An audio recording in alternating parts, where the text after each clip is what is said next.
And you too. Good evening, ladies and gentlemen. On behalf of Juri Albrecht, the managing director of the Bali, I welcome you to this event in the series Grunberg Meet. Tonight I'm meeting Deborah Feldman. It was not announced on the site of the Bali, but obviously the discussion is going to be in English. Before I introduce Deborah, I will tell you short something about what you can expect tonight. I will talk with Deborah for about 1 hour 20 minutes. After that, you can ask questions. There will be Q&A. Anne-Marijn will be walking around with a mic. And for those of you who have been here before, please ask questions, no statements, no monologues, no anecdotes from your own life. If you want to share these things with Deborah, you can do it afterwards in the cafe. Deborah, I will say something about you to inform the public, those people in the public who don't know you. Deborah Feldman was born and raised in the Hasidic community of Satmar in Williamsburg, Brooklyn. Her marriage was arranged at the age of 17 and a son was born 2 years later. At the age of 25, she published the New York Times best-selling memoir, Unorthodox, The Scandalous Rejection of My Chassidic Roots, and 2 years later she followed up with Exodus, a memoir of post-religious alienation and identity.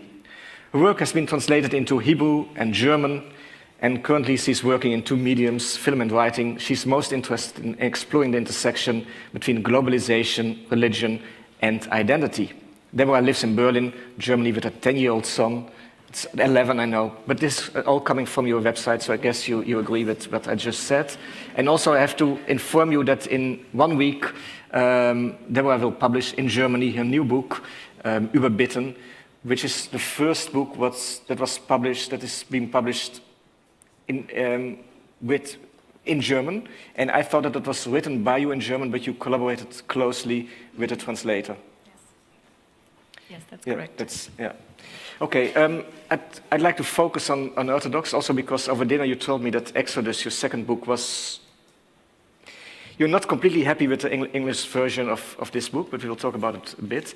So I will go through the book, and I hope then we can discuss all the important matters of your work and of things that are of interest to the two of us. One more remark. We met in November in Vienna at a conference on Jewish identity, where we were sitting on stage together. I didn't know Deborah at that time. And during the discussion, I said, well, I'm very glad that I don't look Jewish at all, so I can pass on for... This is exactly what happened. For just a white man, a Caucasian. And then Deborah said, well, in Vienna, the people didn't laugh. But Deborah said... You just didn't notice. I didn't know, but then Deborah, you said, come on, you look almost like a yeshiva boger. You remember? And then the people started laughing, and I still disagree with Deborah. I still believe, but maybe this is my naivety, that I can pass on. Self-delusion, I cannot cure it. But we can do, okay. On the first pages of Unorthodox, you write... Yeah, you come in, silently, please. Shame is all I can recall of my feelings for my father. When I knew him, he was always shabby and dirty, and his behavior was childlike and inappropriate. Since shame is for me so much connected to Jewish identity, I found it interesting that for you it's connected to your father, much more than to being Jewish. Yes, I did not experience shame in connection to being Jewish when I was in my community. This comes much later, because in the community it's the ultimate normalcy, it's the ultimate factor or attribute that binds you to your family and to your neighbors. But of course what made me different was that my father was mentally retarded. And this I was ashamed of. I was ashamed of the things that made me different in this world that is very different in its own way. But within, it's very conformist. And when exactly was the moment when you felt ashamed of being Jewish, if you ever felt this way? Have you ever? I would say that when I left my community in the beginning, I tried to do something that is called in America passing, which is what people with white skin in America can do. They can try to put on Americanness like a costume and hide anything about them that makes them different, and that's what the melting pot is. The melting pot allows you to become American, and in that sense, for the first few years, I did not advertise being Jewish. I did not bring it up, and people did not ask the question or assume, because in the States, it is largely difficult for Americans to figure out what attributes would identify you as Jewish. In Europe, it's not difficult. In Europe, everybody asked me if I was Jewish. But in America, many of the women I met in university would say to me when they found out that I was Jewish that they had never met any before, or at least they thought they hadn't, because no one had ever mentioned it in their presence. To get one thing clear, you grew up in New York, but you didn't identify as an American, even though you didn't know. I did not receive an American education. I did not speak the language. I did not grow up with any of the American cultural values. I didn't grow up with television or radio or newspapers the way that normally culture seeps in. So when I left my community, it was like being in a strange country, speaking a strange language. I mean, everything was new. And I knew that on paper I was American. I had the right documents, but I could not connect to the culture or the identity. Yiddish is your first language, your mother tongue. So when did you start to speak English? In college, because I was reading secretly as a child and sneaking into libraries to read books, and this is how I picked up my vocabulary. But when I arrived at the university, I had a very thick accent, and I was pronouncing the words improperly because I had only ever read them, I had never heard them. So the first thing that happened to me was I took my first class, and the professor says, "Where are you from? Your accent is so heavy." And I was so humiliated that I didn't talk for the rest of the class. And instead, I would listen to other people speak, and I would try to copy them. And I learned to copy any American accent. I would speak like the Texans spoke when I was next to them, but then like the ones from Chicago when I was around them, I would just parrot back the way other people talked. So you pick up accents easily? I do pick up accents easily, but I cannot do a Dutch one. I'm very sorry. No. But I was asking because now you live in Berlin. Your German is, I have heard you talk German, is without an accent. So do people ask you, are you from Berlin in Germany, or? People do not. And when you go to Bavaria, do you become a Bavarian in your language? I think I tend to like let sometimes local accents color my Aussprache, but I worked really hard to blend in and sound neutral the way I did in America, because it's important, I think, to my sense of survival to sound neutral. But I have noticed in the past year that people do no longer ask me where I'm from. They assume I'm from somewhere within the country.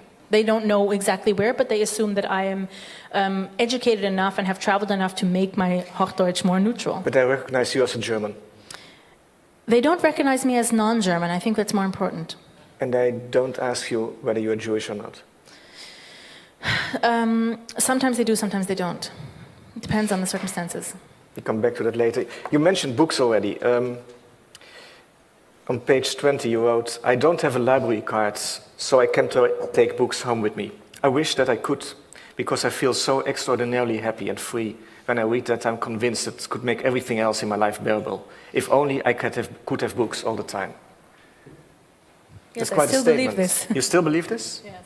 I mean, I still feel that my life is centered around books and reading. And when I'm having difficulties, like emotionally or psychologically, I tend to withdraw and I do a lot of reading. And this brings a familiarity the way sometimes maybe some people like to eat foods that remind them of their childhood, or spend time in places that they remember from their childhood. And I remember being lost in books. And so when I lose myself again, I go back to the familiarity and the security of what it is to be a child. But books were forbidden, at least these books. Yes. Or most, even reading a Talmud was forbidden. Yes, for girls. For a girl, yeah. When I was older... Do all people in the audience know what a Talmud is? Are there people who... I see a lot of nodding heads, but some confused faces. It's not nothing to be ashamed of if you don't know what Talmud is, but please say so. Please explain briefly what Talmud is. So the tradition of Judaism has always been passed down through texts, and not just biblical texts, but also handwritten commentary on the Bible.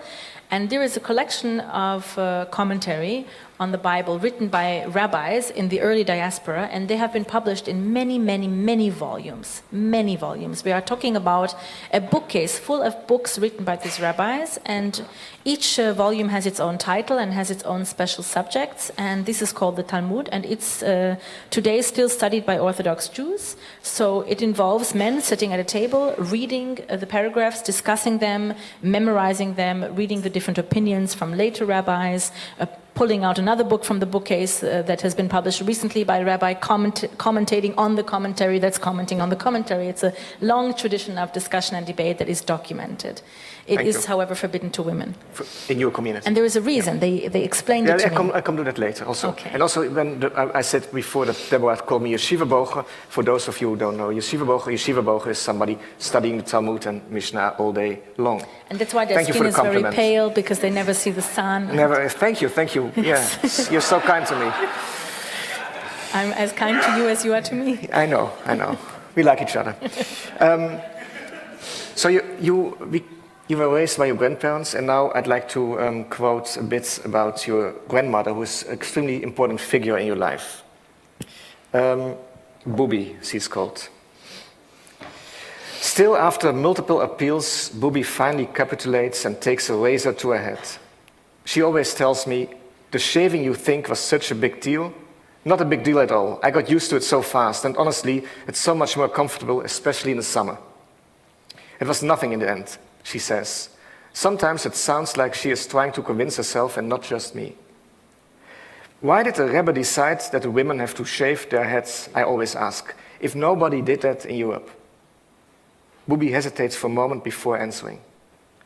Zaidi tells me that the Rebbe wants us to be more ehrlich, more devout than any Jew ever was. He says that if we go to extreme lengths to make God proud of us, he will never hurt us again, like he did in the war. So the Satmar community didn't shave their heads, at least the women in Europe, and then suddenly your grandmother was forced to shave her head. For the second time. Yeah, for the second time. But all this statement that if you are devout enough, there will be not another Holocaust, there will be no more... Yes, there is a really very easy logic behind that, which is that the Jews believe that they are in exile. They lost their temple twice because of sin, and when the second temple was destroyed and they went into exile, they swore an oath to God, and they said, we will accept our exile. We will not take up arms and go back to the land ourselves. We will not try to build our next temple. We will wait and accept our exile and not try to rebel against these authorities, because we need to work off the sins of our past and earn enough to deserve an eternal third temple that will never be destroyed. And when they made this promise, in Judaism you're not allowed to swear. It's a very rare occasions when you are permitted to swear. And to break an oath has a punishment called in Hebrew and Yiddish kores. This means to be cut off, but it's a very specific kind of being cut off. It describes cutting of the thread between every soul and God. God cuts the thread between himself and the soul is lost forever and has no chance at redemption. This is the punishment for breaking this oath. And we know the story of Noah and the ark. Noah asked God, please, next time, when you get very angry and you want to destroy the world, can you send a warning first? And then God promised to send warnings. And so... very kind of him. Yes, he's a very kind man. In Europe, after the movement of Hasidism really took root and spread, we had at the same time these competing movements, the Enlightenment, the Haskalah in Hebrew, and it's Zionism. And the Hasidic Jews perceived these movements as enormous threats because they were examples of going against this oath, because the Enlightened wanted to free themselves from exile by assimilating, by throwing off the yoke of the diaspora and of oppression that God had judged them to. And the Zionists wanted to say, we are not waiting around for the Messiah, but we are going to go to Israel and take it back ourselves. And the Satmar Rebbe in particular was already preaching in the early 20th century that the punishment for this is so big that God will send a warning before he will cut the thread. And the warning will be like a pre-apocalypse. He warned of this already, because if you look back at the pattern that we grew up learning about of pogroms and crusades and the Inquisition and all the ways in which the European Jews were persecuted, the rabbi believed that something like this would happen again. And when he came to America after the war, he explained that the Holocaust was a part of a pattern of warnings to Jews in the diaspora who were trying to free themselves from the diaspora. More than that, because you write here on page 35, assimilation, my teacher always says, was the reason for the Holocaust. We try to blend in, and God punishes us for betraying him. That's quite a statement. Yeah, I mean, our one job is to be very loyal to our traditions and to remember where we come from and who we are, and that we are always different. I mean, I want to come back to this explanation that my grandfather always gave me when I asked him, why do we speak Yiddish?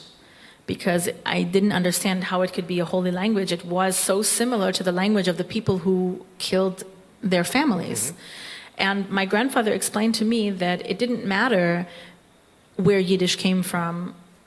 What made it holy was that it was different from the language around us. So he said the reason that the Jews were saved in Egypt were three. In Hebrew you say Shem, Lashon, Malbish. It means name, language, and clothing.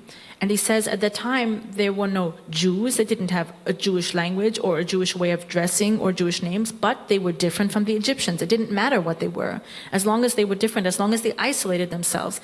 And so the community decided it didn't matter where the language was from, as long as it wasn't the language of the Americans. It didn't matter that the clothing was from 18th century Russia, as long as it wasn't the clothing of the Americans. And our names, by the way, were German words. I mean, the names for women, I'm thinking of my aunts, Feige, Taube, this means Vogel, Taub, these are German words, and these were our names.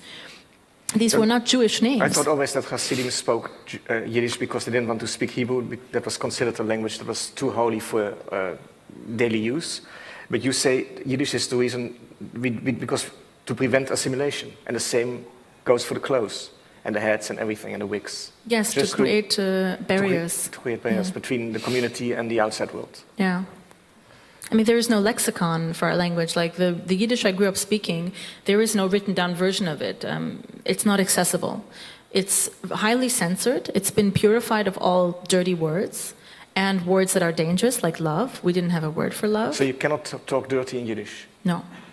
Although they invented one word for... Am I allowed to say a curse word here? Yeah, absolutely. You can say anything. They invented a word for fucking that is in Yiddish trennen, and in German that just means to separate. Yeah. But if you can kind of create a visual, maybe you can understand why that would be used as a dirty word. That's a dirty word in Yiddish. Trennen. Trennen. To separate. To separate. Interesting. Yeah.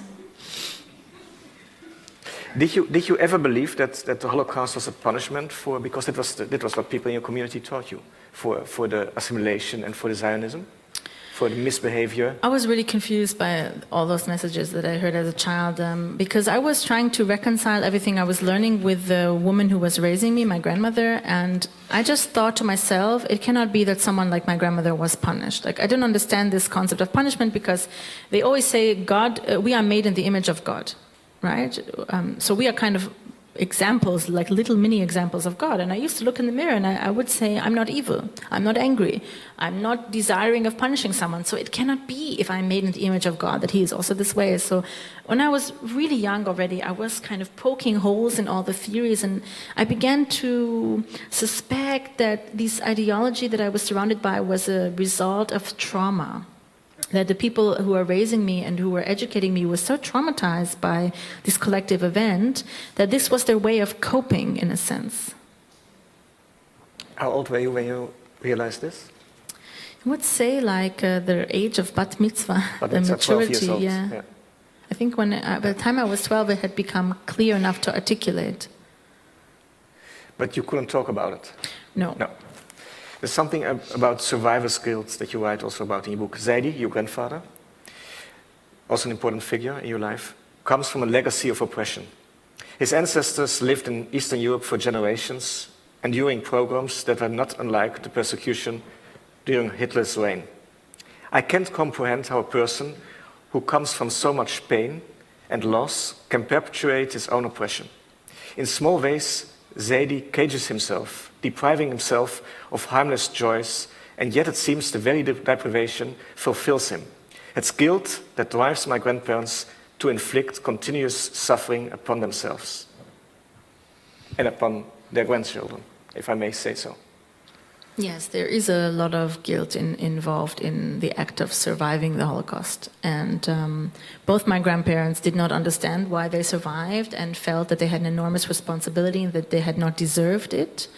And they struggled the rest of their lives to atone for the sin of surviving. And they were prepared to sacrifice everything. And I, as a child growing up in that home, I came to believe at a very early age that any pain I experienced was not legitimate because it was not comparable to the pain of my grandparents, and that I was somehow responsible to carry the legacy of their trauma. Maybe we should also explain why your mother was absent. Your father was, as you already said, mentally ill. He couldn't take care of you. And your mother left you when you were quite young. She left the community and she fell in love with another woman. Yes, my father was, they say, born mentally retarded, but the problem is in this community, marriage is of ultimate importance, and everyone must marry and everyone must produce many children because this is how we build the community, but also how we replace those we've lost. And my father was the seventh of 11 children, and when it came time to marry him off, which happens quite young, nobody wanted to give him their daughter. So my family, my family had a major problem because there were siblings waiting for him, and in this community we do not skip siblings. We go in the order of chronological age. So he had siblings. Why is that, by the way? In order to make sure that nobody is left out? Yes, there's a very strict sense of order with everything, and everyone marries young, and if you have siblings that are close in age, then it's like chick-chack. You have the first one married off of 18, a year later the next one, a year later the next one. I mean, it's just one after the other, but you don't skip because there is a concern that if you do, one will lie around waiting forever. So he had siblings that were getting older, and especially younger sisters, and when you get past the age of 18, 19, you really become like unfresh meat. I mean, it's just a very unattractive prospect. Unfresh meat, that's nice. Yeah. And so they were really desperate, and they realized it's not going to work in the community. So their plan was to find a Jewish girl from a community far away that was maybe poor and disadvantaged, and they would offer her money and an apartment and jewelry and to distract her with things. And they found my mother, who was from a Jekische family, a German Jewish refugee family, which already in my community is a very big stigma. German Jews are, in my community, the lowest of the low because they are the wannabes. They're the ones who wanted to assimilate, who wanted to be better. Even lower than, because also the Israeli Jews are quite low in your community, no? Yes. You wrote that finding a woman... But they're still Jews. They're still Jews, and the German Jews are considered... German Jews are halfway Germans. Okay. It's complicated. Yeah. They are called Jekes, and the language they speak is called Deutschmerisch because it's a kind of Yiddish that's supposed to be fancier. And so we used to make fun of them and say they're speaking Deutschmerisch because they really want to sound Deutsch, but they are not. You know why they're being called Jekes, no? Yes, of course I know why they're called Jekes, because of the long jackets. Yeah, Jekes means jackets in Yiddish. Jacke, genau.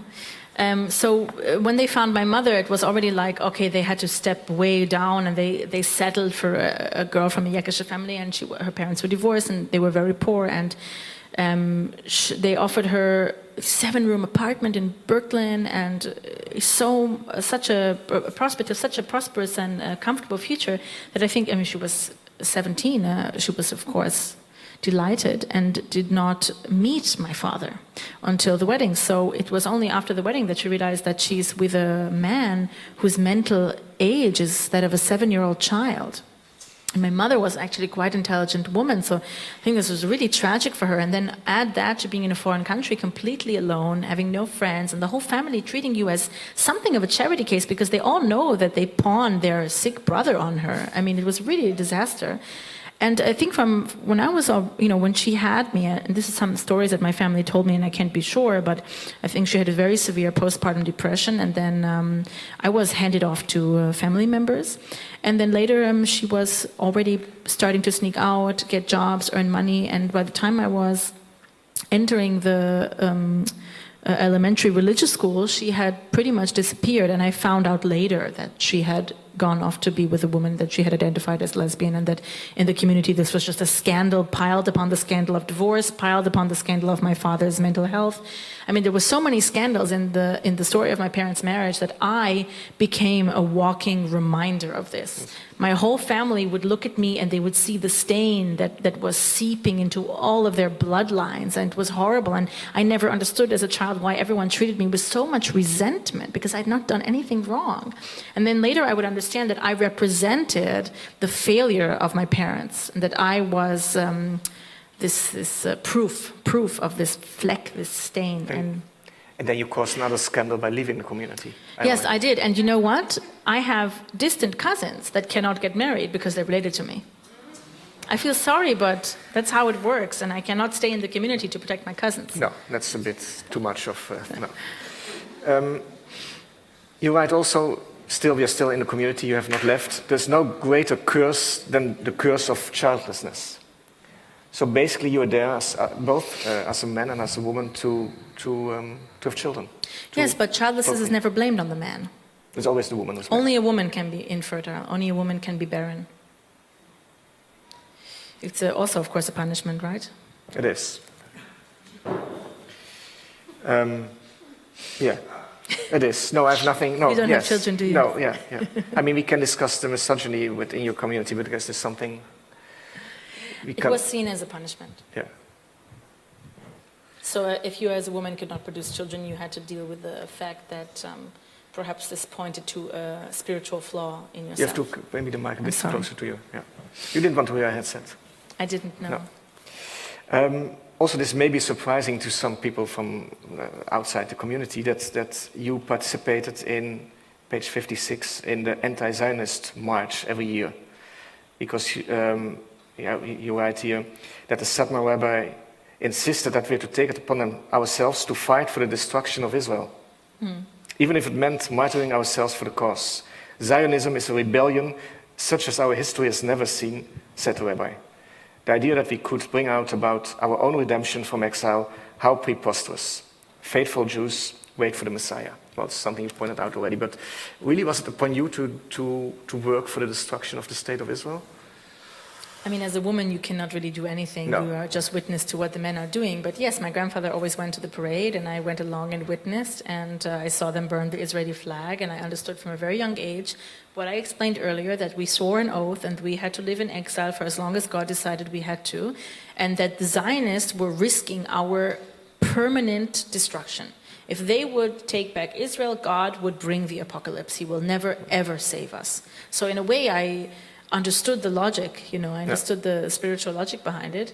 But also I had very little feelings because Israel itself to me was so abstract. We never went. I didn't know anything about it. And the Zionists to me were like far-off monsters in a children's fairy tale. They weren't real. I didn't know any.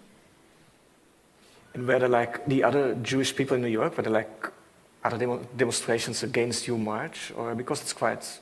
Not then. Not no, then. we were just considered, I guess, like freaks. I mean, later I found out that we were considered freaks, but at the time we marched because everybody can march in New York, no matter how that's crazy the good thing your about New York. cause Yeah, is. And people looked at us like we were insane, and then we went home, and that was that.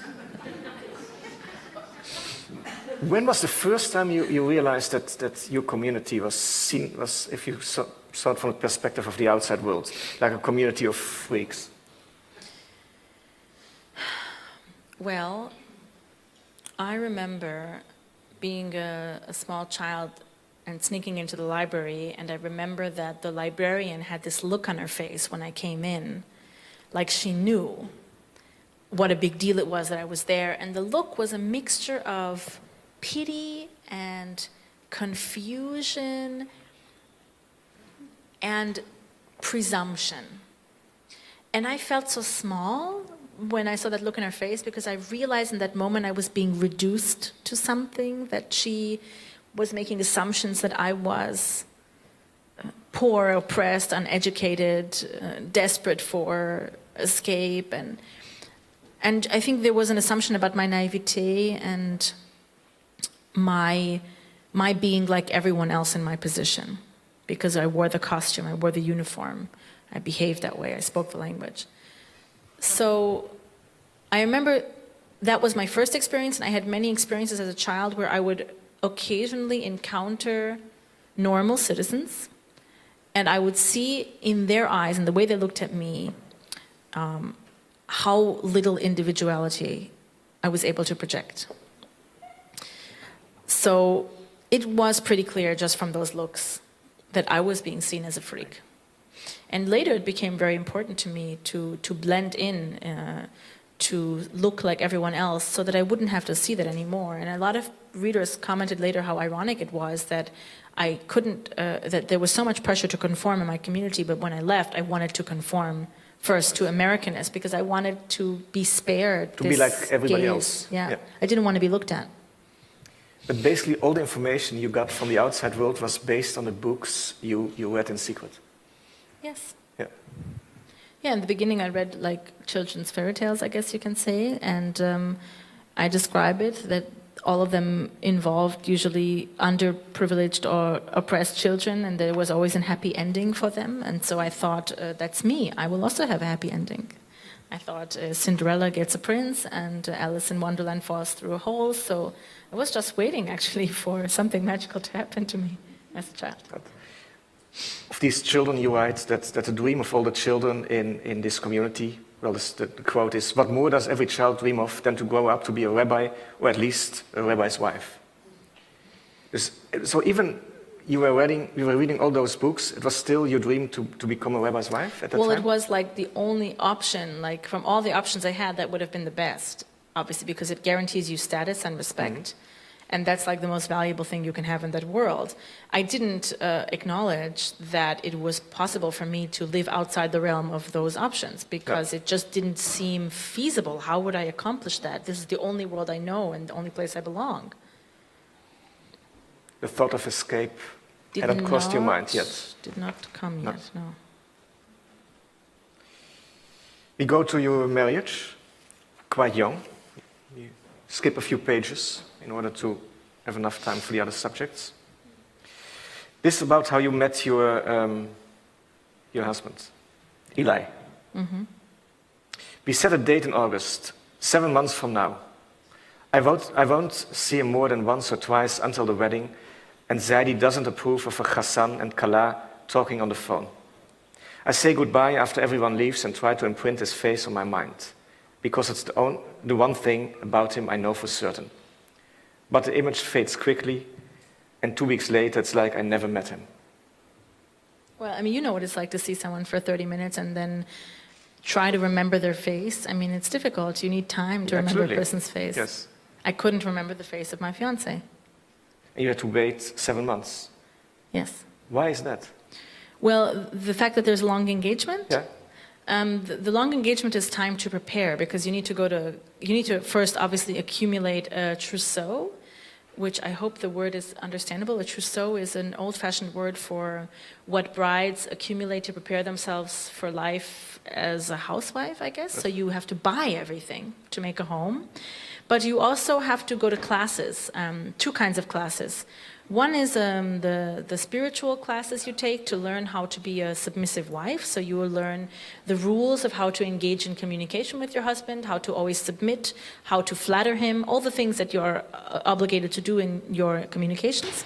And then you go to a separate Kala teacher who teaches you the act of reproduction, because it's quite a big shock when your whole life is spent covering your body and ignoring it. Basically, you didn't know that you had a vagina. No, you don't know because you don't have words for it, and they still don't give you a word for it. She called my uterus Mikvah, which means the source. The source. And she was talking about the magical almost source. Almost like a science fiction movie. Yes. And then she tried to explain that to get to the source there is a hallway and a lot of metaphors and euphemisms, and I still did not understand what she was saying. No. And yes, she tried to teach the teacher. Correct. She's supposed to teach you how to use your body to reproduce, but until now your body was such an evil thing. So I think it comes as a shock to many young women that what they had to hide and what they had to treat with disgust for so long suddenly becomes very holy and special and must be used in a very spiritual way. And this is a very big shock. You were 17, yes? Yes. Yeah, you never masturbated. You never before that. There's no way of, no. No.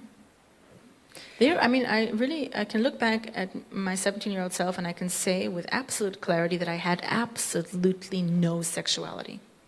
That it's completely stamped out of you. That's a bit late to come in. You mean sexuality? Both. About you call it Kala teacher. Kala teacher? Kala, it just means what's Kala mean? bride. You can right, yeah, Kala. It's a bride, You yeah. write about a Kala teacher that informs you about the pure and the less pure period. And they she gives pure and impure, not less pure. Less impure. Yes. It was a euphemism. Men only want what they can't have, she explains to me. They need a consistent pattern of denial and release. I don't know if I like thinking of myself that way as an object made available and then unavailable for men to enjoy. Yes, that's still true. That's still true, yes. I don't like that. But that's maybe we can talk a bit briefly about going to the Mikvah and that you explain what's a Mikvah and that for 2 weeks a man cannot touch his wife. Yes. Basically. So she basically explained that the rules of marital purity, or they are called the rules of nida. Nida is a Hebrew word that translates into kicked aside. And it describes a woman in her impure phase, which is initiated by the occurrence of menstruation and then lasts until the moment where she is able to purify herself. And this is a process of purification, which involves waiting for menstruation to stop, then 7 days of twice daily inspections to ascertain that there is absolutely no more bleeding. Inspection of the underwear. No, inspection of the vagina. Vagina.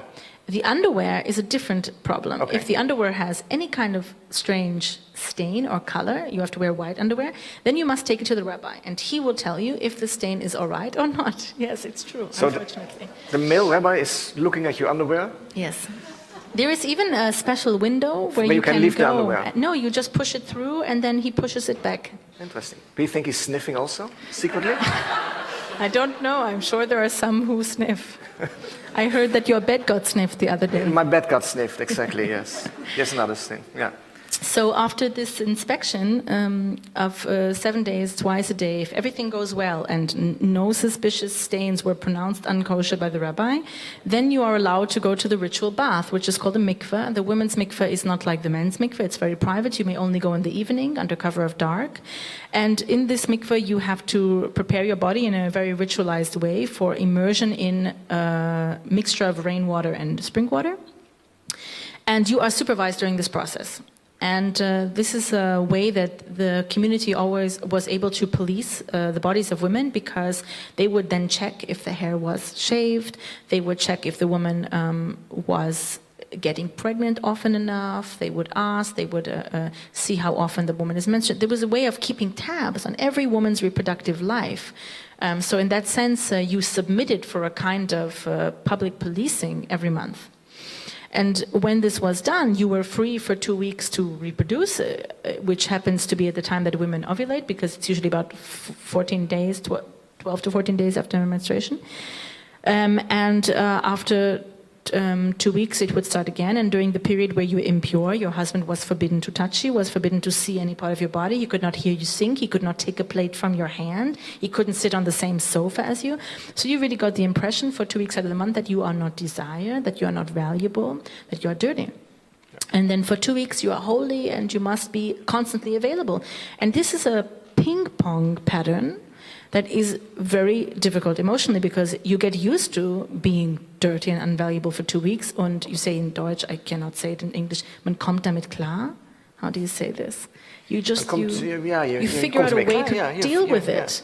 And then right when you figure out a way to deal with it, you're holy again. And you've got to figure out a way to get used to that. And it's really very stressful. Extremely stressful. Let's go to the wedding night. You describe it in a... That's your favorite part of the book, right? No. No, Deborah. But it's a very funny and painful part. I think we cannot skip it. It's important. Well, for you, of course not. Finally, he pokes, I think, in the right area. And I lift up to meet him and wait for the obligatory thrust and the deposit. Nothing happens. He pushes and pushes, grunts with the effort, but nothing seems to give way.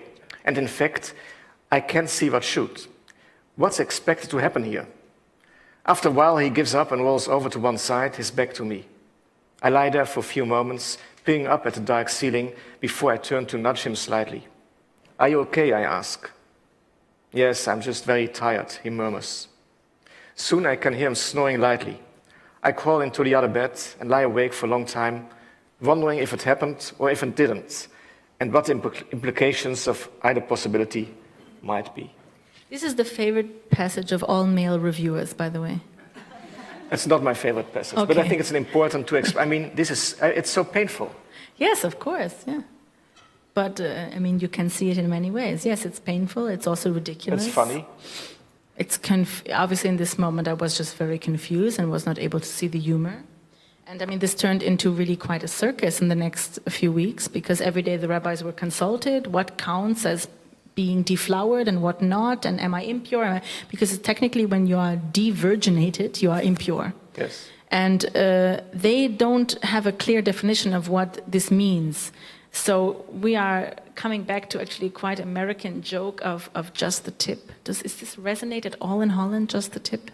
Just the tip? Do you get a joke? I guess it doesn't resonate. Nobody laughs, though. Yeah, it's this concept that what constitutes having had sex, how far along do you have to arrive, so to speak, for it to Inside. be... Yes. And so the rabbis ended up deciding...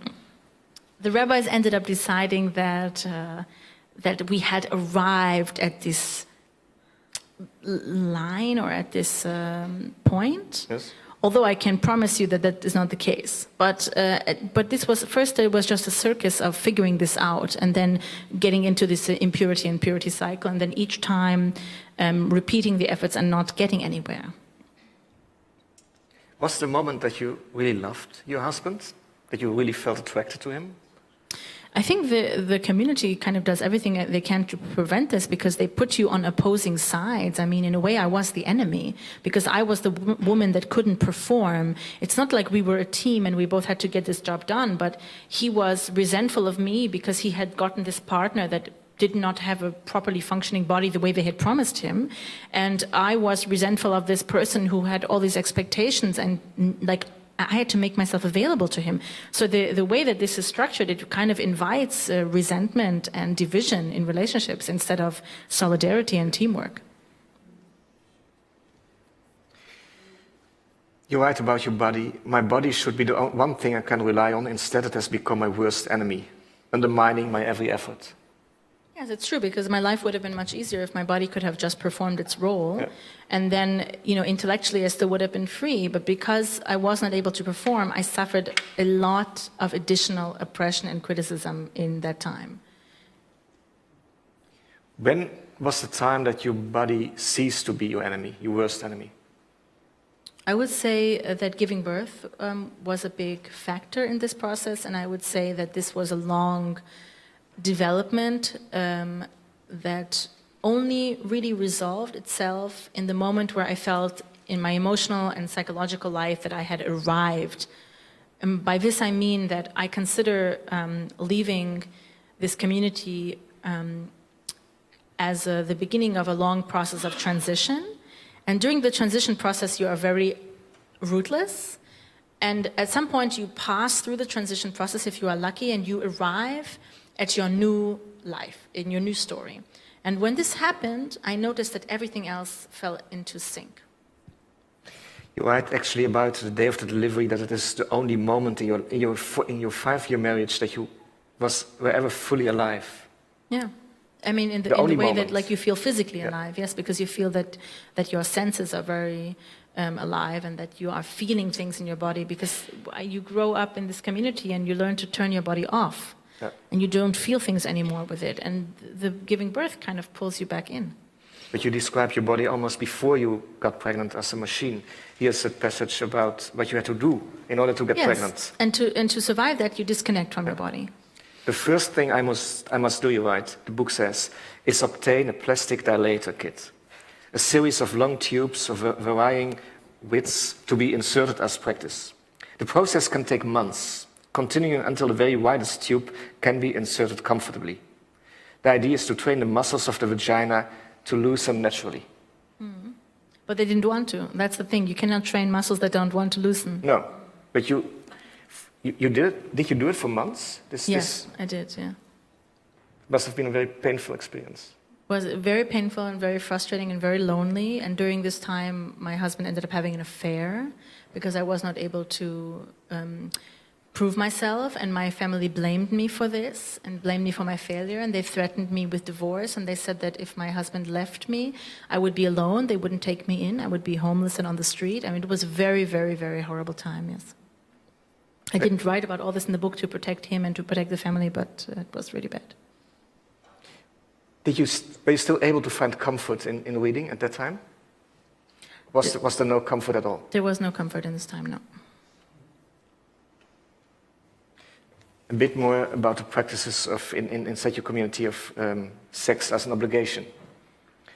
Friday night, is the night Eli and I must have sex. It's the night everyone has sex. In the Talmud it says a traveling merchant must have intercourse with his wife once every 6 months. A laborer 3 times a week. But a Torah scholar has intercourse on Friday nights. It's almost, I had to laugh when I was reading it, but why? Of course, because it's so absurd.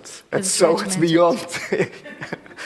It's absurd to you, to all of you, because you think of sex as something that you do on your own initiative for your own pleasure. But in this community, sex is seen as a holy act that you do with the goal of producing children. The reason why a traveling merchant only has to have sex every 6 months is because it's understood that he is traveling and being a merchant, but he still has an obligation to produce children. Therefore, they're giving him a minimum of twice a year where he has to perform this duty.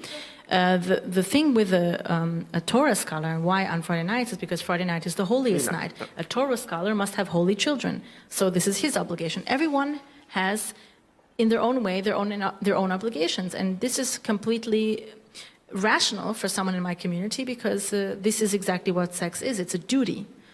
Because you're there to have children. Yes. Yeah. And can you have sex on Shabbat after lunch, or that's already not holy enough? During the day you cannot do it, no. Right. There are very strict rules. This is your favorite part, isn't it? No. That's what you want to. You would like to turn me into a cliché. No, actually, and you know, my sister is living a life she's not a Hasidic community, but it's a very Orthodox community. So I'm very much aware of the fact that on Did Friday you give her night. my book? No, should I? Why not? She has already promised enough with my own books. I mean. Then you write about basically your exit. I don't want to be a Hasid anymore, I announced suddenly after we leave the shop. Well, then she says that's you're the friend, be a friend. You don't have to be. You took a writing course and you realized that you really want to step out, not halfway, completely, a clean break. Yes, I went to university. I began to study and I met people and I realized I want to be like them. I want to be as free as them. And I just didn't know how. I mean, she says to me, yes, then don't be one. But then I said, but how? I don't understand. I needed to free myself and to have a life on the outside. So many things needed to fall into place. I needed to first achieve some kind of independence, by which I mean I needed to understand things like how to open a bank account and how to pay bills, which I was not trained to do. And I needed a way to support myself, I needed to find a place to live, and then I needed to ensure that my community will not come after me, that they will not try to hurt me, that they will not try to kidnap my child. How will I get custody of my son? This had never been done before. And I was not going to leave my son behind because he was the whole reason why I had embarked upon all these efforts to see the outside world. I wanted that he should not grow up the way I did. Basically, that's one of the main reasons you left the community. Yes. For your son.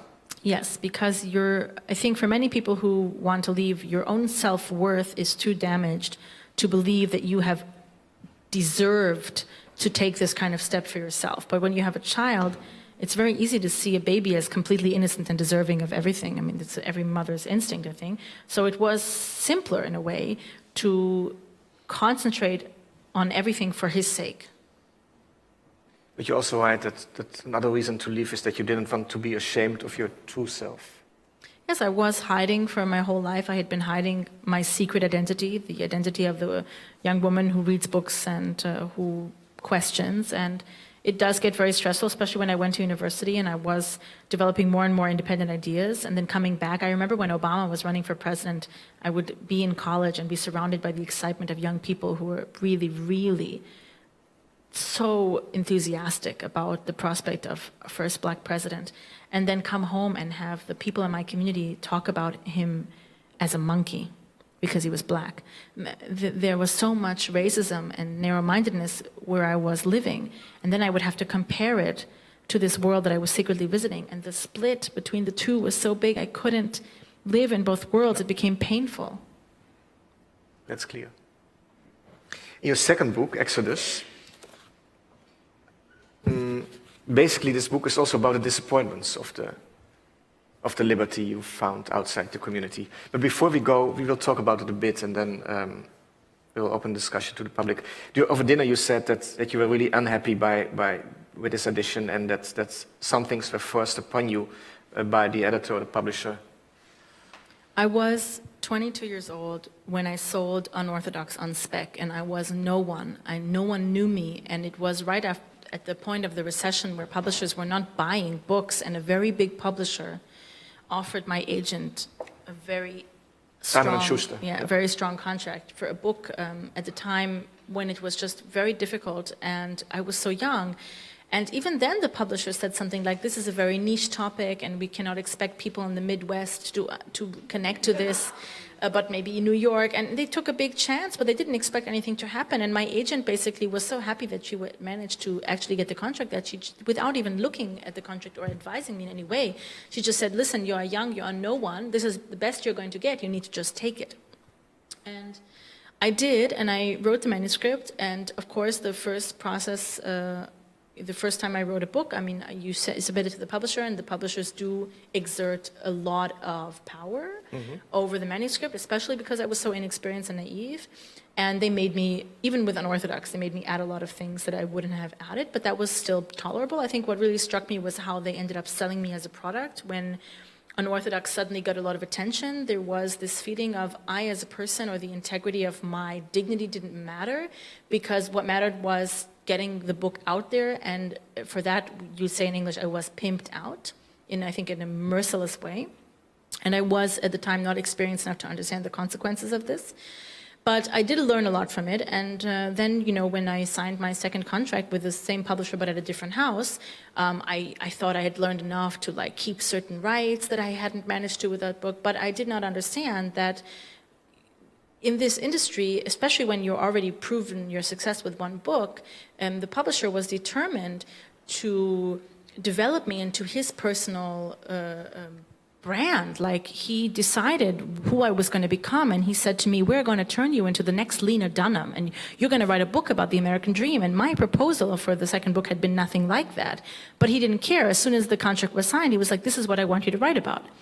And when I said, well, but I had something completely else in mind, yes, but this is not going to sell. And you need to trust me. I've been in this business for a long time, and I'm telling you this is going to sell. And these are really powerful people who have the ability to make you feel very ignorant and very small and very defenseless. And I was, throughout the entire process of writing that book, under a lot of pressure to make it something that it shouldn't have been, and I didn't want it to be.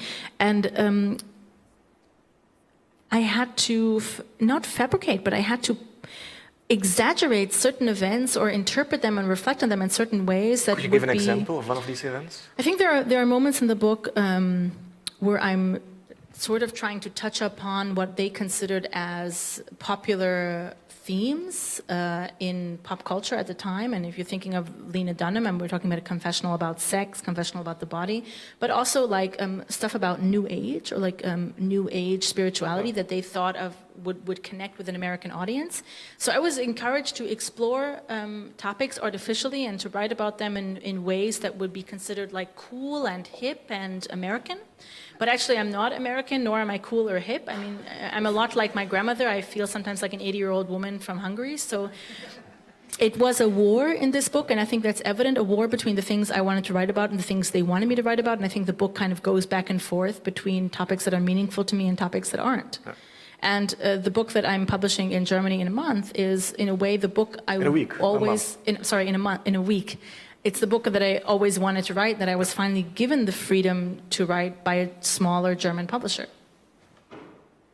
Funny that you said you now live in Germany. You will become a German citizen in a few weeks. Yes. We'll talk about it later. But first, this your relationship with the Irish-American man.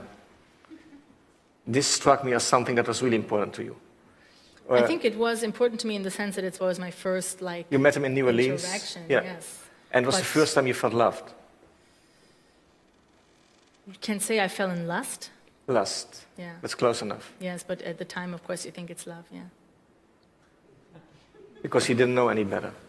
No, because I was under pressure to say that, to present it as like a love story. Interesting. This is also the reason that your new book is not coming out yet in the US, only in Germany. I am not publishing in English for as long as Trump is in the White House, and when I do publish in English again, I will be publishing with a British publisher, a smaller house. Okay, we have an anti-Trump audience. Yeah, he's very popular here. Okay. But a part of the role play that was so upsetting, and it was very interesting to me. We go to the back of this book. This is something that was not planted by your US publisher. No. No. That's something they were shocked by as well. Basically, you traveled a few times to Europe in order to explore also the background of your grandmother. Yeah. You traveled to Germany, and you met a German man to whom you took a liking. Sure. Do you want to read this passage? Depends. That's not the same passage that you're discussing. This is a... No, I know, but this is another man, but still. This is someone I met in New York. But it's a German man. Why do you want me to read it? You did such a good job until now. You feel uncomfortable? No. Okay, come on.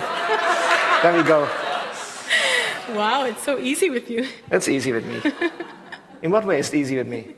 Well, I just I'm push easy to... buttons and You push... Yeah, hey, it's the same way with you, no? If you don't have buttons, I don't believe you. You have many buttons. Maybe I don't know how to push them, but that's another story. What was the last thing you said? On my dress, I have... Have buttons. I don't know how it was we got the idea to role play. It just happened. He was German, I was Jewish. We were in Williamsburg. It seemed the right moment for just such an experiment. Let's pretend it's 1939. You are a Nazi and I'm a Jewish girl you found on the street. And wouldn't you know it, he just did that. He stood up, his large figure blocking the light from the street lamp, and loomed over me like some cartoonish shadow. He demanded to see my papers with the straightest face I had ever seen. As I withdrew into myself in some strange, otherworldly response, he leaned closer, more threateningly, as if he was serious. I pulled my knees to my chest and wrapped my arms around them as if I could roll into a ball. Looking up at his impenetrable face, I felt inexplicably and powerfully targeted. It was real, like going back in time to some other dimension of possibility. Was this what it had felt like to some other girl who could have been me? Would she have seen someone's fury and power so focused on her and shrink under its gaze, like a turtle withdrawing into its shell? To me, it reminded me a bit of the movie The Night Porter by Cavani, but it felt very natural to engage in such a role play. But at the same time, I can imagine that to some people, you explained it to me also over dinner, that when you did readings in the US, many Jewish people were quite upset about these passages. Yes, right, because it articulates the ultimate taboo, that there is a sexual charge or even like a romantic attraction to the forces of destruction. But for me, it's really very logical because I have struggled with the concept of being hated since I was a child, because my grandparents always said to me that Jews are hated, that everyone hates the Jews and that the Germans are the worst and they hate us the most. And I was really fascinated by this idea because I thought, how can someone already hate me? I have not done anything. And I wanted very much to explore this hatred. I wanted to see it in another person's face and to see it up close and to see what it was like and maybe to understand it better. And so I asked this person to fake it. And but it didn't solve anything for me. It didn't answer my question because, if anything, it made me realize how if the circumstances change, then the person who is walking next to you can be the person who is oppressing you. And it began, actually, for me, a series of questions. It was a moment that opened something in me where I said, I must go off in search of this, and I must understand it, and I must confront it, because I was fascinated by nothing so much as the negative energy focused on me by strangers I had never met. And I had grown up believing that the whole world was full of this energy. And so my desire was to go to the epicenter, to go to Germany, the place where it had all come from, and to look them in the face. And to feel attracted. To feel threatened and excited. Excited and because you are threatened so close to the taboo, you are so close to the danger. You know, you are brave enough to go to the lion's den and look him in the face, and there is something very exciting about that. And it's not only to give up your power, not only to be in the position of submission, but also to say, I am doing this voluntarily, and at any moment I can hold it over your head, I can make you feel guilty for participating in the game. Because when that man stood up and pretended, because I asked him to, at the end, he felt dirty. Was that your goal? Was that what you wanted to achieve? I think it's very complex. I think it's two-sided. I think there is a goal to really experience the submission that you are fascinated by, that you want to understand, and at the same time knowing that by doing this, by being in control, by being the one who says, do it, that you are forcing the other person into a submissive role. It's interesting because apparently this is quite a common fantasy, because you write also about a friend of you, a dominatrix in New York, who has a lot of Hasidic, she thinks they're all rabbis, Hasidic customers, and many of them want her to play a Nazi. Yes, they want her to dress up in an SS uniform and beat them. People from my community, it's not surprising. These are raised by Holocaust survivors and have never been allowed to process the trauma that they've inherited. And it makes absolute sense when this trauma is a part of every aspect of your life that it also enters the realm of sexual and romantic urges. Do you believe that by moving to Berlin, that you escaped from your own trauma? I think it was the most important and critical step in the process, because it created, obviously, physical distance between myself and my past, very helpful. I also was able to go to a city that is, and has always been renowned for being a bastion for the rootless. It's a city full of refugees in every sense of the word. And it's a city where people who have no home or no identity or no chance of belonging anywhere can really find a permanent sense of belonging. And so that was a way, I say in German, sich selbst behaupten, like to house yourself spiritually, to say, this is your home and this is the frame in which you can develop. So that was a huge step, and I would say this is the step that led to the end of my transition phase. It was a time where I felt I had arrived and I had begun living my life and I had begun having a new story, a new narrative. And I think the process of working through trauma is probably lifelong, but I've made enormous progress. And I think the best thing that has happened to me is how aware I am of the trauma and how it functions and how it plays a role in my everyday life. I'm able to constantly single out and say, I know what you're doing, I know where you come from. So let's summarize this. Growing up in a very closed community, misogynist community, raised by Holocaust survivors, you end the transition period by moving back to Germany and becoming a German. Mm-hmm. Yeah, my community sees it, of course, as the ultimate revenge and as proof that I am the anti-Semite and the Nazi that they always said I was. When my book came out, they compared me to Joseph Goebbels. So for them, this really fits perfectly. I went to Germany to become a Nazi. But, of course, yes. But for me, it's a lot about healing. I mean, I have German side of my family, and I was able to do research into the side as well, and to discover that my great-grandfather, on whose basis I received the citizenship, that he was not 100% Jewish. And this is the big revelation of the book I'm publishing in German, which is figuring out what I've suspected since I'm very young, that I'm not 100%, that the way my community was obsessed with, that we are all 100% and we are not mixed, and there is nothing else in us genetically except being Jewish. And turns out that the big secret in my mother's side of the family was that her grandfather was the illegitimate child of a Catholic. and that his mother had ran away from her community at a young age to live in sin with this man and raise her son by herself. And I cannot help but find a small mirror of myself in this story. And he grew up completely assimilated and completely a part of Bavarian society. And then when Hitler came to power, he tried to Aryanize himself. He tried to go to the German courts and say that on the basis of his father he should be seen as Aryan. He tried to deny the Jewishness in himself. This did not work. I have the rejection letter that they gave him. They accused him of trying to poison the German race. He was rejected. He was deported. He came back, collected his wife and children, and they fled on foot to England. In England, he completely erased his past. He reinvented a new identity because he knew he had no hope of being accepted into the Jewish community if he was not 100%. The same obsession that the Nazis had with racial purity was echoed in the Jewish communities. And he did not want to be rejected there as well, so he created a new father. And his father's name is not on his gravestone. He's got a fake name for his father on his gravestone. And I found this out recently. So it was completely buried. Are you afraid that some Germans will say that you, by moving to Berlin, you are trying to poison the German race again? There are people who say this, yes. Of course, there are still neo-Nazis in Germany. Absolutely. One thing that has struck me about being a public person in Germany is that whenever I'm criticized, I'm not just criticized for my political views, but for being a Jew that has these political views. So, and for being a woman also, or not? Well, they usually try to combine it, so they'll call me like Judenschlampe or something like this. Okay. Jewish slut. Yes, exactly. But it's so interesting. Like, I'll go on a talk show and I'll talk about, Trump and Clinton, and I'm pretty left-wing in Germany, although I have like not a typical European approach to leftist views.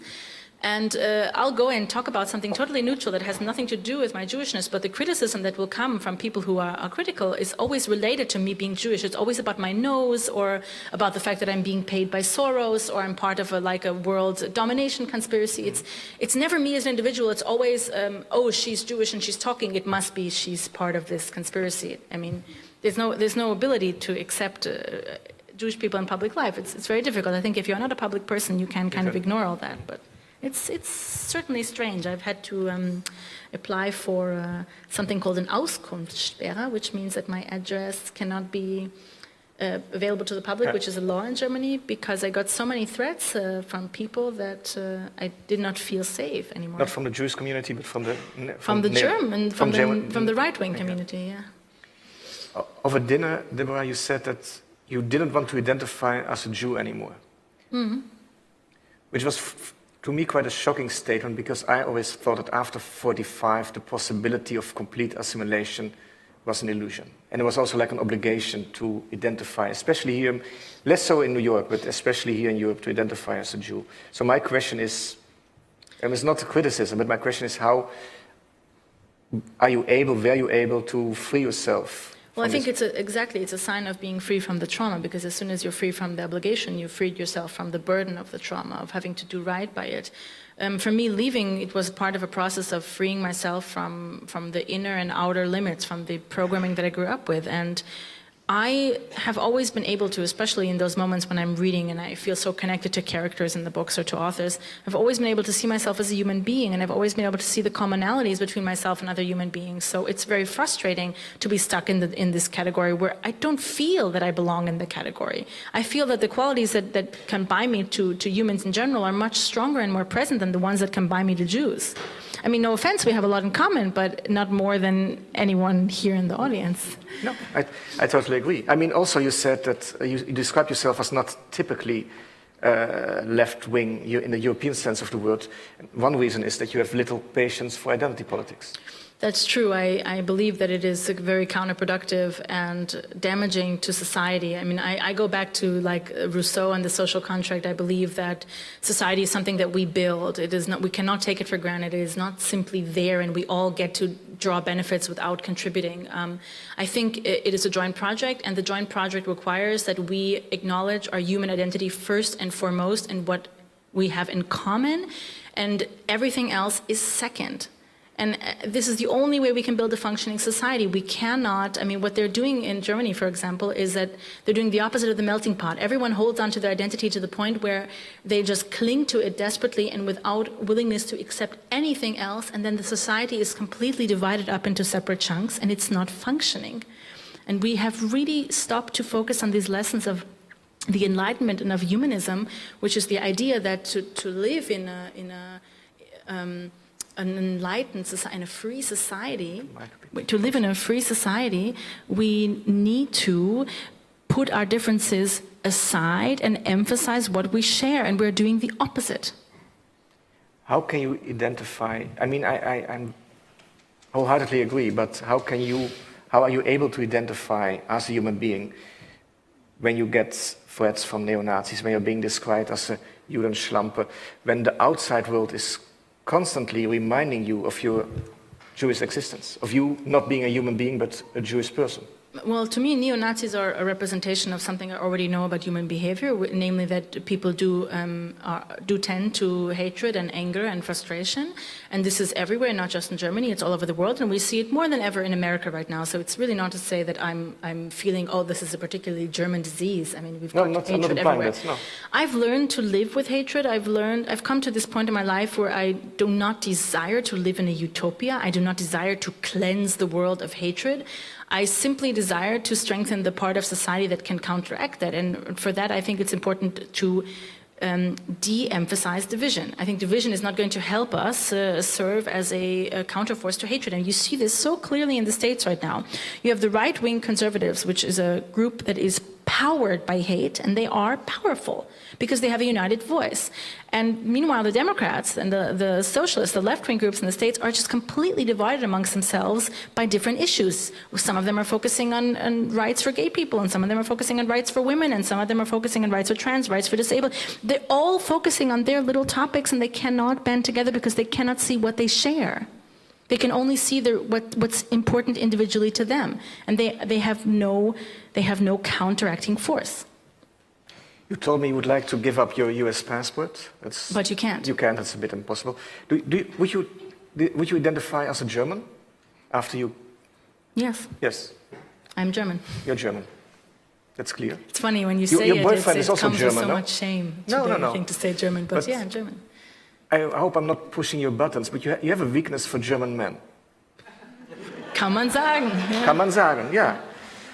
Kann man sagen, das finde ich schön. I mean, my boyfriend is not blonde or blue-eyed or anything, and he looks more Jewish than me. He's got like a big crooked nose, but he's really great, and he comes from a region in the south of Germany where the dialect is really similar to Yiddish, so there's a nice feeling of familiarity. I mean, I have to underline that one of the biggest draws of being in Germany is the fact that the language is so similar to my mother language that I feel a sense of familiarity, and that is powerful.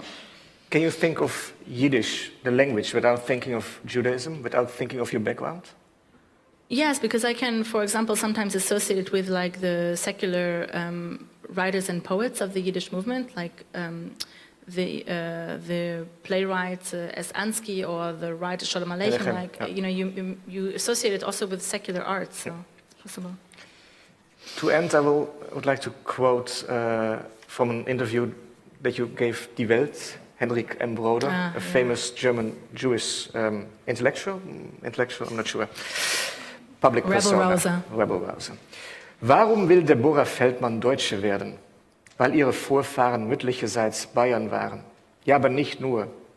Ich fühle mich sehr deutsch, sagt sie. Ich lebe in der Vergangenheit. Ich mag die alte Welt und ich verstehe die moderne Welt nicht. Sie hat Primo Levi und Jean Amery gelesen, Paul Celan und Imre Kertész, Hannah Arendt und Nelly Sachs, Stefan Zweig und Baruch Spinoza. Welche 30-jährige Bio-Deutsche, was für ein Wort, Bio-Deutsche, die angewandte Kulturwissenschaften studiert hat, kennt diese Namen und weiß, wofür sie stehen. Deborah Feldmans größte Ikone und ihr absolutes Vorbild aber ist eine Holländerin mit somalischen Wurzeln, die heute in den USA lebt. Ayaan Hirsi Ali, deren Autobiografie Infidel, habe sie gelernt, sich selbst zu vertrauen. Yes, I know she's not very well. Well, I told you in the Netherlands she's quite a controversial figure. I think I may say this. So I was wondering what why she was so important to you? Or is? I read the book that's in English titled Infidel shortly before I left the community. I was a Hasidic housewife and I read her story, and it was for me a story of escape, a very brave story of escape, and it inspired me to concretely plan my own and to believe that escape is possible. And for me, because she did this for me, she has remained a very important figure. I have not read her later books, I have not followed her later work. But to me, she is still the woman that accomplished what she accomplished. She managed to leave behind tremendous suffering and oppression, and she did it by any means necessary. Yes, she had to be dishonest. I mean, she had to use what we would consider less than dignified resources to arrive at where she has. But can you blame her in her position? For me, I admired the fact that she was willing to do whatever it took to get out. And I wanted to have that quality in myself. I read the book and I thought, I want to be her. I want to be capable of what she was capable of. I understand, but later on, I mean, she started working for the American Enterprise Institute, and I cannot deny and what also in she the has Netherlands, done she was in like the an past. icon for the right wing. Yeah, I know, and I don't agree, and I think it's very disappointing. But I also understand the forces at work politically and how it's very easy to become pressured to be in one category or another. You're not really allowed to have your own politics. You have to, in order to get support from people, to fit into one political category. It's very disappointing, absolutely. But I cannot say that because of all the things that have happened and because of how she has fallen into the wrong hands, so to speak, that I can now deny the value of the things that she has achieved earlier. For me, it's still very important. She's still a role model for many people who are in my position. You cannot deny the power of that story. It will move people to do what she has done. And maybe they will learn from her future work and decide, okay, but I will not do it like that. Mm-hmm. Okay, fair enough. 2 last questions, then we go to the public. I noticed that your mother, unlike your grandmother, is quite absent in your work. Would you say that you're still angry with her, that you still have the issues you have with your mother have not been? It's just there's a lack. There's really a void there, because when I left, I tried to start a relationship with her, and the problem was that when she had gone, in order to survive, she had completely repressed the whole past, and I showed up and I was the reminder of it, and she didn't want to talk about it at all. She didn't want to have to think about it, and I wanted explanations, I wanted to ask questions, and she wanted to pretend as if we had been normal mother and daughter our whole life. And she never wanted to talk about the past. For me, that was really very frustrating. I'd waited a long time to finally get answers, and she wasn't willing to give them to me, and this really prevented a relationship from occurring, although I tried for 5 years to work on this, but... To no avail. No, I think it was very difficult for her because I left with my son, and it was kind of a proof for her, or maybe a reminder that she had failed to do what I had done successfully, and maybe she felt it was like a silent accusation or something. Does your son identify as a German? Or as a Weltbürger? Weltbürger. Next time when you come back here with your new book? In German? With your German passport? Do you want us to talk German, or should I learn Yiddish for you?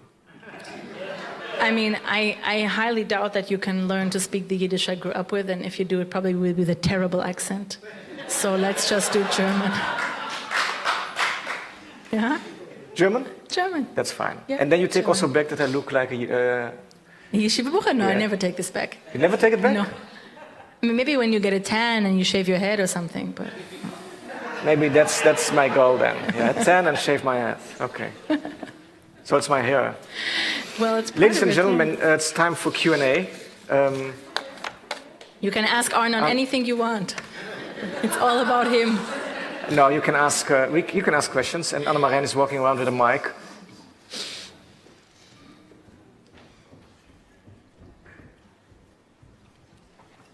Hello, my name is Casper. To me, you sound rather rational and very factual. My question is, what did you do with your anger, your rage, your hatred?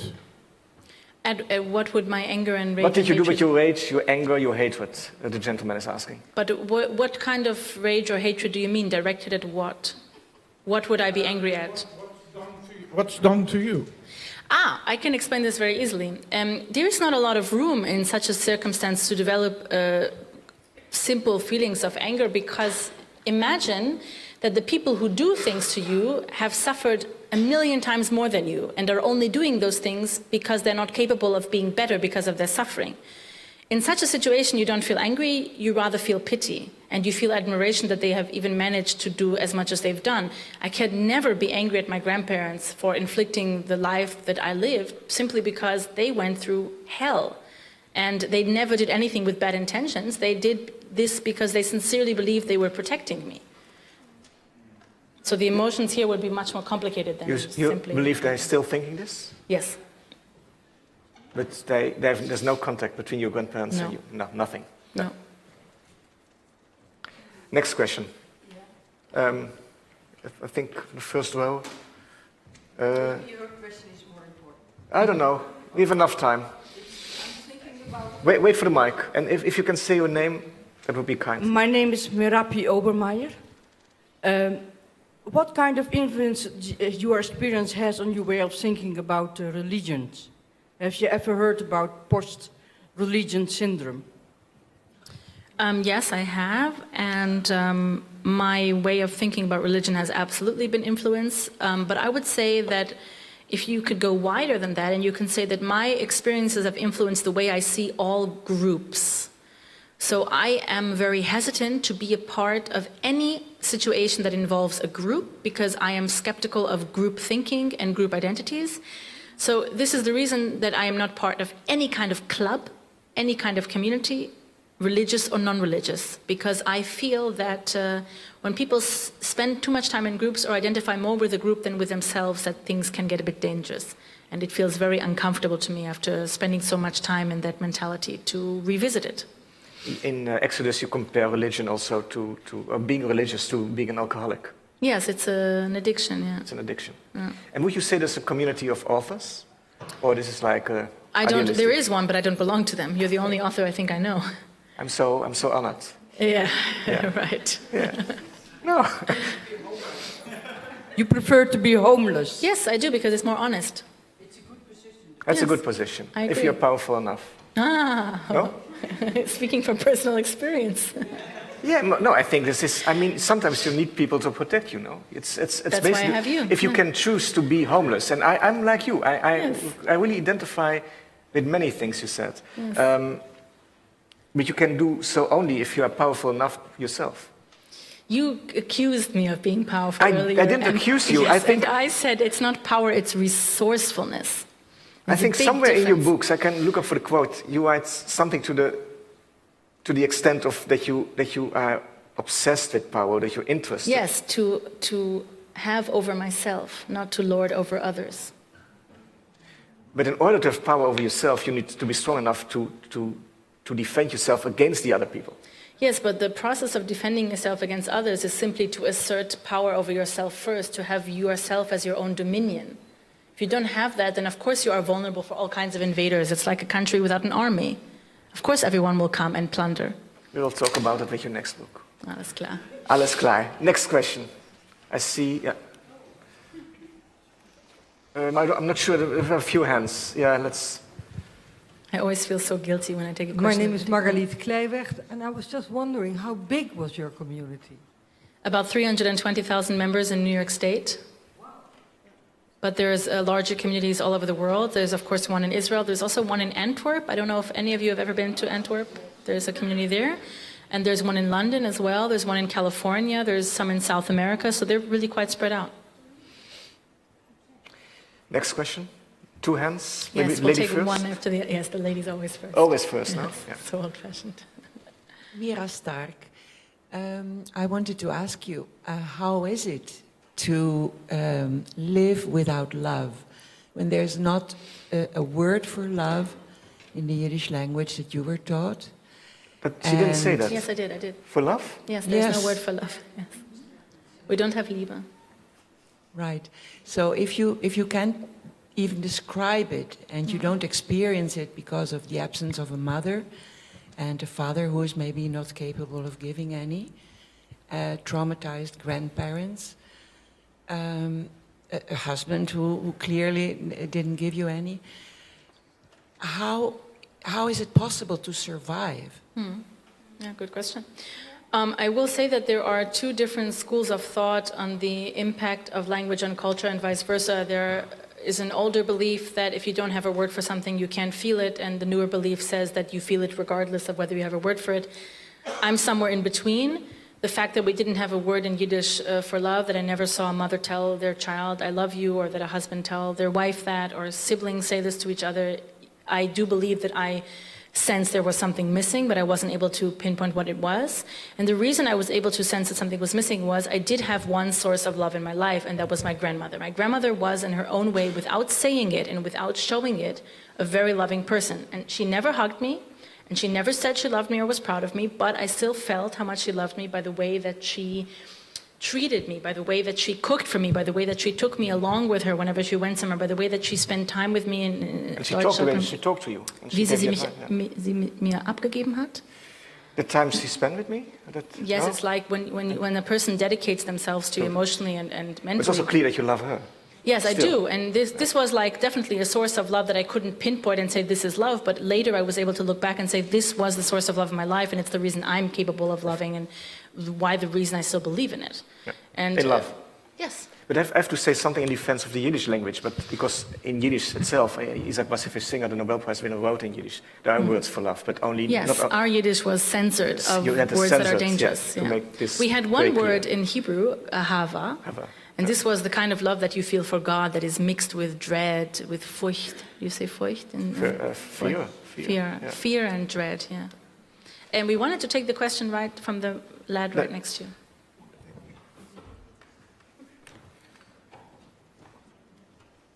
If you compare the Hasidic religion with the more moderate Jewish religion, are there any similarities or patterns that are... With other Jewish religions? Yeah, with the more moderate... The moderate, like conservative or... Oh, you mean like the Strömungen, like the normal, different... if there's a normal Jewish religion, but the Well, more... there's not a normal... There's something in the middle. There isn't, but let's No, say... religion is something that is constantly changing and being interpreted in different ways by different communities. There is no ultimate Judaism or original Judaism or true Judaism. Judaism is very diverse and it's lived in many different ways all over the world and is always changing despite the fact that Hasidim want to deny this. I mean, they are themselves a new movement. So I don't believe that there is one true expression because I also don't believe in one true God. I don't believe in one true anything. It's all relative. But do you recognize something in the strict rules that is in more interpretations? Because I was very shocked. I recognize the links between all fundamentalist religions and how they function. They seem to all function in the same way, the way that they delegate authority, the way that they're hierarchical. I've met people from different communities who say to me that although they didn't grow up Jewish, they feel they have my story because they grew up Hindu or Buddhist or Muslim or Christian evangelical. So in that sense, I think all religions do tend to function very similarly. They are tools of power for human beings. That's clear. We go to the next question. I see a hand over there. Yeah. A lady. Well, can I actually say two questions, maybe? What's your name? If you say? Oh, sorry. My name is Noah. Yeah. Well, my first question was, in the Jewish community in Brooklyn, to what extent were you able to develop your unique own personal identity, or was there any room for that? No, absolutely none. Everything was in my own fantasy, like in my head. I could not talk to anyone about it for fear of being reported on and punished. And so even if there was a chance that someone else out there was like me, it was too dangerous to reach out and ask. So I had to keep everything a secret, and that's precisely why the pressure builds. And when I left, I thought, I'll just get rid of my external personality and my inner one will just come out. And it wasn't that simple because I discovered that they were like knitted together. And I cannot separate them, unfortunately. And that's the big struggle. But I had a feeling that by reading these forbidden books, you had almost a double life. Yes, I did. I had a double life, yeah.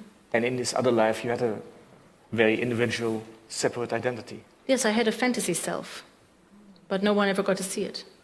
Now you can. I hope I'm not the only one.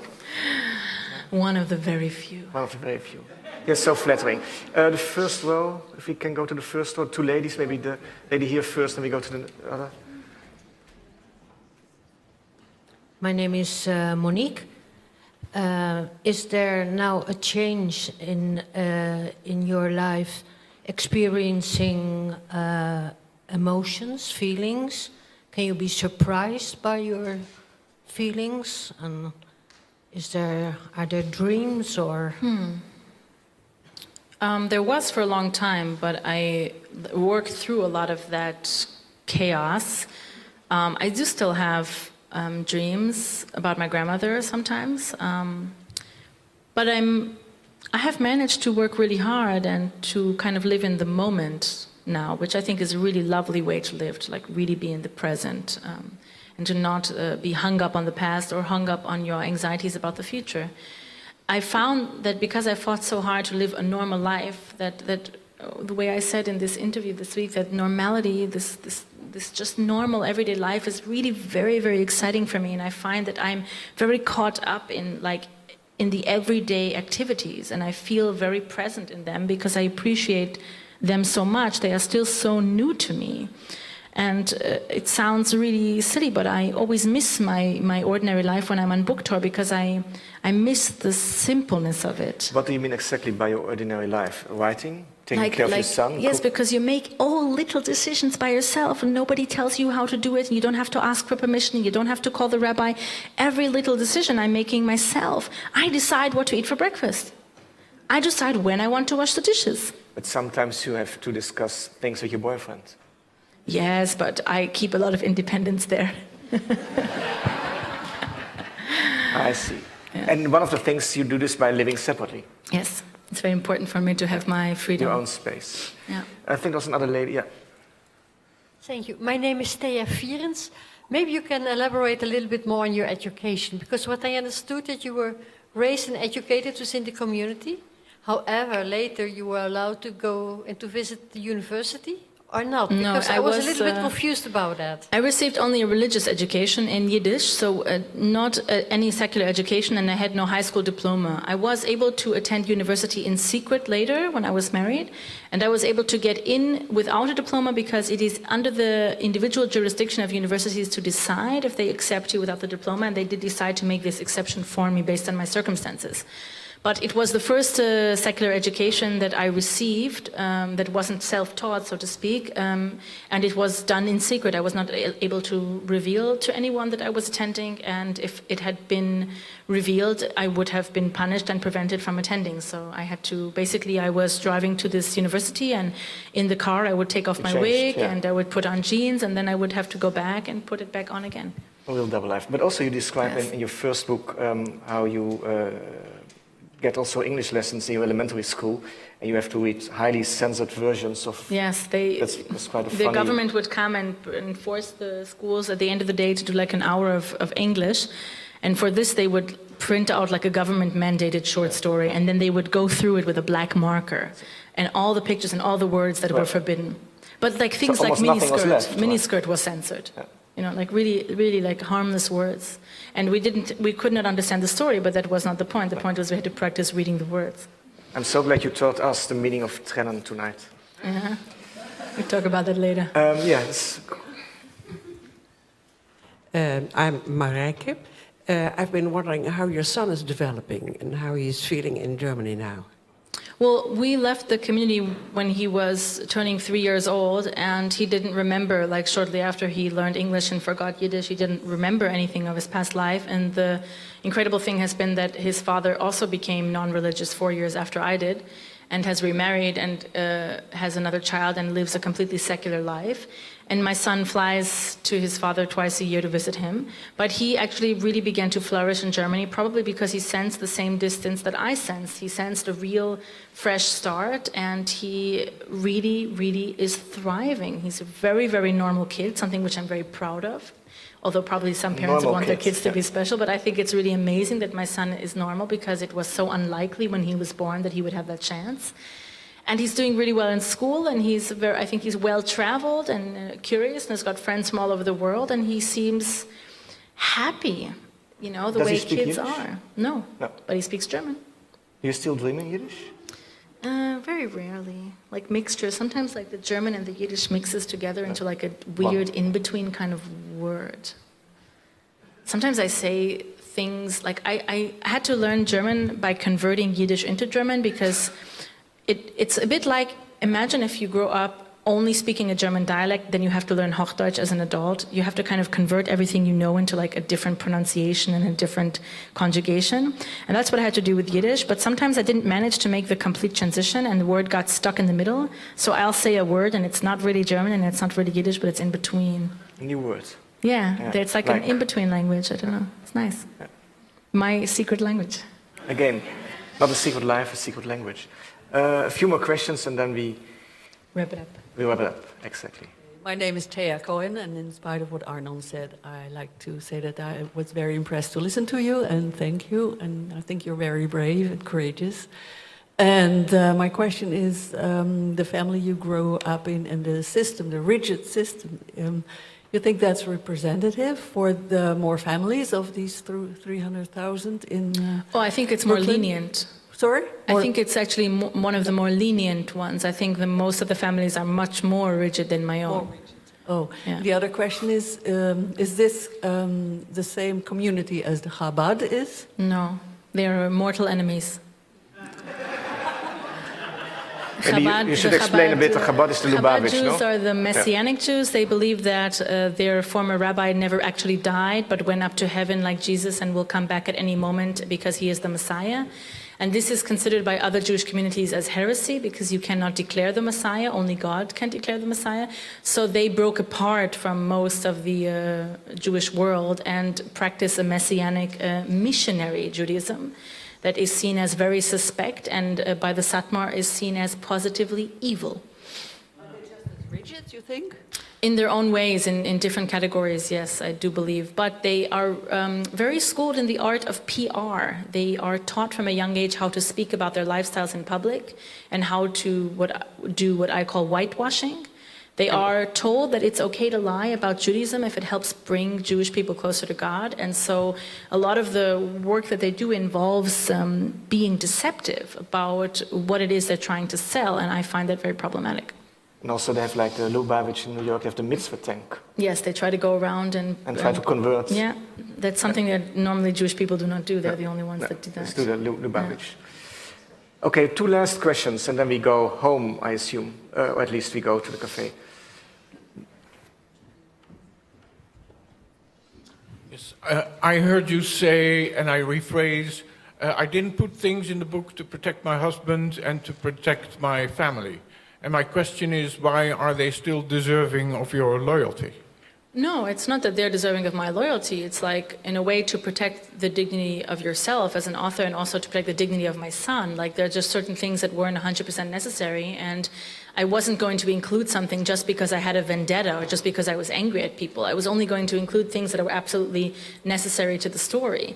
I still understand that my son is a product of myself and my husband, that he's a product of both our families, and that he is also affected by this work, as am I, and it would be harming to myself if I use these books as an opportunity to spill every grudge.